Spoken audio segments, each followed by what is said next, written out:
So guys, today we are jumping back into Digimon as I'm actually so glad that Digimon Liberator has been treated pretty well by Bandai. Now, I'm going to be getting into it as we look back at kind of some of the introduction and the fact of how Liberators has been going and how it's actually going to reach probably a conclusion sooner than later. So jumping into it, when we look at the first image that we really had of the release of Liberator, there was something interesting. We didn't really know everything about it. We just knew it was going to be card game focused, and we knew that there was going to be a Digimon focused on it. That would be the future Terromon, and it's level 6 in the background, or its Mega being Zafagamon. These Digimon were introduced here as our little tidbit, wondering what Liberators was going to be. And as we dived into the different chapters, as the comic has been going on, we learned a lot about the actual development of the story. And I do want to say that one thing I like is that Liberators has opened up so much since its introduction.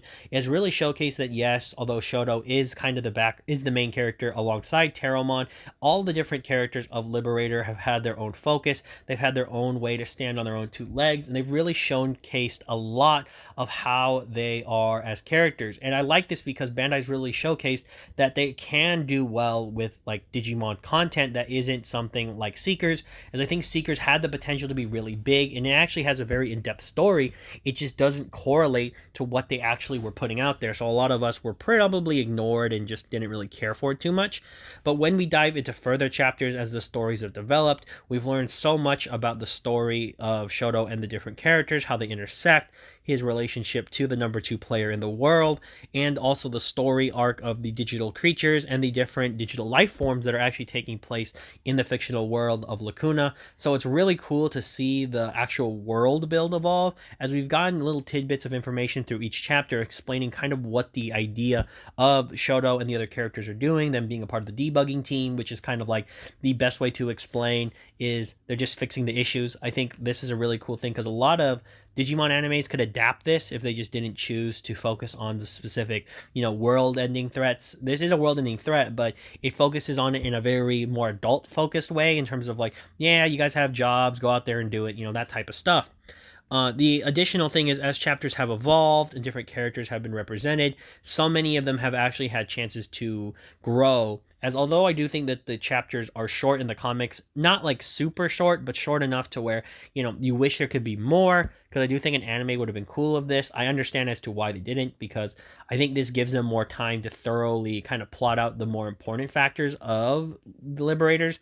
So it allows the characters to actually have more meaningful moments as they've been written a little bit better. So characters have evolved significantly since their introduction. Characters like Violet, and additionally Ariza too, even though I think they don't get enough screen time, but they get a good amount of it in the comic. The point is they've had their developments. The novel also is something that I'll pick up on in a second, as characters from the novel and the comic have showcased a lot of growth and depth, and some of them, they don't get that much screen time in terms of like being on the comic, but when they do, which I'm glad they were finally drawn a lot more, like Yuki and all of the novel group, they actually do have a significant amount of design, and also it just shows that the actual characters, not just the ones that are the main focus, are getting love, because they all have their own stories, own tribulations, and their own character development.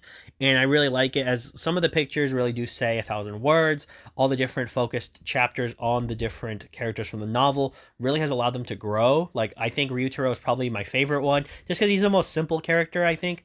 Like, you read it in the novel, but also get by the pictures.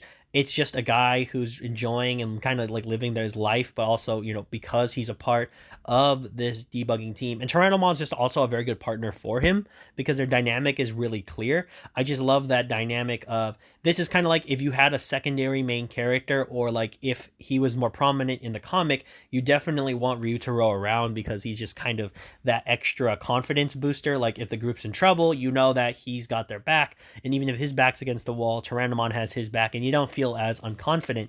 So the characters written are extremely made clear. I think it's like they're really clear about who they are, but also they have layers to them, which I like, because clearly Ryutaro, characters like Suzune, they're not the main characters of the comic, of the novel actually, and they're actually the background to it in terms of the group, but they still fill out roles that the group needs. Even every time everybody says, and I don't know if his name's Winner or Winry, I said Winry, the guy who has the Queen Beemon, but him too, and then additionally Altea, their backgrounds. But Yuki obviously being the main protagonist of the novel is pretty cool because you have a female protagonist of the novel, male protagonist of the comic, technically like the main character, and then they both share that dynamic, but you rarely see them together. I think it'd be cool to have like a chapter where you have Shoto and Yuki talking, because I think Shoto knows Yuki in the actual meeting because he says she looks familiar, but there's just that where it's not really brought up that much, but I think that's actually kind of funny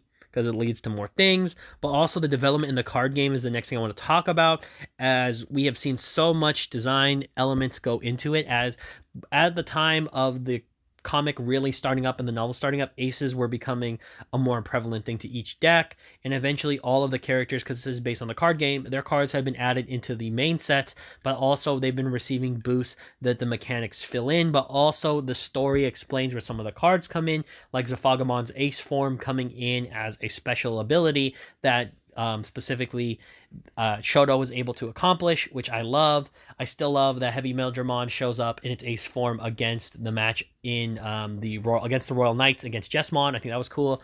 And then also Niabutmon being this combination level 7 that appears in Ariza's match, but also using her sister's Digimon. I think it's just a really cool way of explaining that the lore building of the series is so strong that it's worked well enough. I do wish there was more, I'm not going to lie, but because they have the novel and the comic together, if you read and watch both, it does fill in the gap, I think. I'm just glad it wasn't just the novel, because if it was just the novel, I don't think people would care as much, but because we have both, it really helps fix that issue a lot.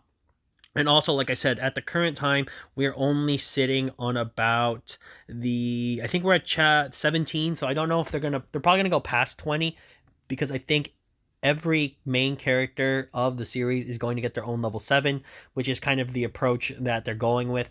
And I think the fact that we got to see stuff like Atmon 2, because this is why I said Liberators was treated so well, a lot of the different sets that we have here in not just the TCG, but since our worldwide release, we get to see some of these archetypes that were designed from other like anime or other adaptations that didn't really get a chance to make their way into like modern media, but they still find their way into the actual Liberators comic and in the novel too. So like stuff like the Atmon support showing up in the chapter against specifically Yao, where she plays against the NPC using the Atmon Digimon. I think that was so cool. We also get to see stuff like the Abotamon finally making its debut in card form in the chapter with Close. I think that will also, yeah, Close is just the waifu, but the point is, it's like there's lots of cool elements that they're giving, because a lot of these cards that we see in the actual set do showcase themselves here. They get to be played here. I know in a lot of the different in the novel itself, there is a lot of the different characters taking on the other decks. So like I know in Ryutero's first match, he takes on a person playing Lucamon, and I thought that was really cool.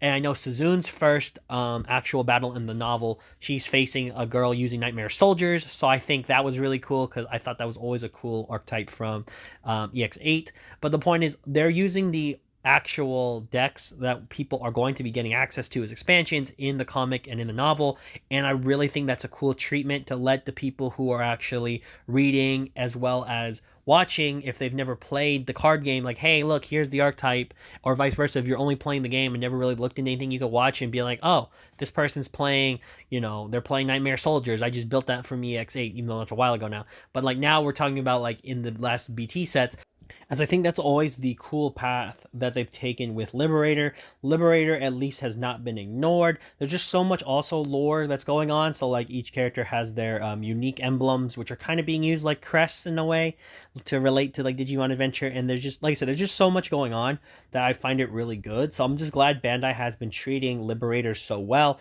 because like I said, it's all tied in to sell the card game, obviously, but because they haven't just said, hey, let's just release a couple of chapters written, maybe a picture or two, and let the people deal with that. No, they've actually said, let's keep the comic going. It keeps the hype up. It allows you to care about the characters, because manga is really important still. Like, people still like to read, so this is a very good thing. And also to sell your product, as long as you treat it well, it kind of returns to you. And I do think this is something that I wanted to get someone into the game, but I also wanted to make a Digimon fan. I would tell them, why don't you just read Liberator first, read the comic, read the novel if you want, and then if you care enough about it, well, we can play, because I think that's a cool avenue too.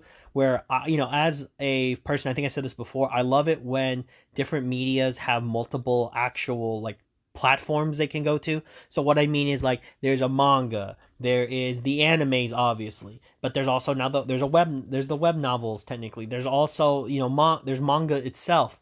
There's also the card game. There's also, the video games when Time Stranger comes out. You see what I mean? There's just so much that there's actually a part of the Digimon brand that I could tell someone if they don't like one part, they could go to the next part. But it's all a part of the same thing you love. And I really think that's something huge. And I'm glad that Bandai's making sure that this part of it is treated well, because if they keep treating things well like this, I can't wait to see what happens with Beat Break and everything else that's coming up. But guys, I'm finished here. I just wanted to get that through to you because I'm just so glad Bandai has treated Digimon Liberators so well. And as always, as I want to know your comments down below, let me know what you think. If you've never been introduced to Liberators before and this is your first time watching or reading anything about it, go ahead and check it out. It is all free on the Digimon website, actually, which is really, or Digimon card game website, by the way. So it's really cool that that's also a free resource you can go see. You can literally go read everything. You can go see all the cards. You can do whatever you want. But I'm getting out of here, and as always, this has been Brad from the Ed Army signing off, and for all of you out there, to sign on.